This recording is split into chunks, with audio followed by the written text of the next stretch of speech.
अस्सलाम वालेकुम नाजरीन, आप देख रहे हैं उर्दू पाकिस्तान और मैं हूं मोहसिन अली।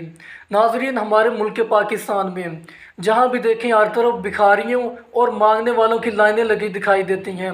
कहीं तो लोग सड़कों पर मांगते दिखाई देते हैं, तो कहीं बेनज़ीर इनकम सपोर्ट और एहसास प्रोग्राम के नाम पे मांगने वालों की लाइनें लगी दिखाई देती हैं, और कहीं लोग मुफ्त आटे के नाम पे अपनी जानों की बाजियां लगाते दिखाई देते हैं।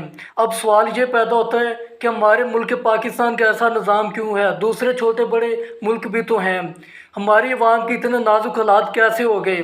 अगर हम बात करें बांग्लादेश की, तो बांग्लादेश हर साल अपने बजट में 28 लाख बेरोज़गार ख़वातीन को रोज़गार फराहम करता है, ताकि मुल्क को भी फ़ायदा हो और ख़वातीन भी अपना अच्छे से गुजर बसर कर सकें। लेकिन हमारे मुल्क पाकिस्तान में बेनज़ीर इनकम सपोर्ट और एहसास प्रोग्राम जैसी स्कीमें चलाई जाती हैं।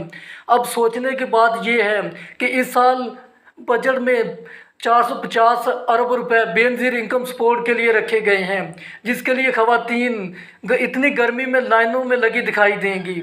लेकिन अगर यही 450 अरब रुपए में 1 अरब में एक फैक्ट्री लगे, तो हर साल 450 नई फैक्ट्रीज लगाई जा सकती हैं, और एक फैक्ट्री में अगर 100 बंदा काम करे तो हर साल 45,000 बेरोज़गार लोगों को रोज़गार फराहम किया जा सकता है, और लोग मांगने के बजाय कमाना सीख जाएंगे और लेने के बजाय देने वाले बन जाएंगे। लेकिन इस पर कोई बात करने को तैयार नहीं है, हमारे हुक्मरानों को इसकी फ़िक्र ही नहीं है।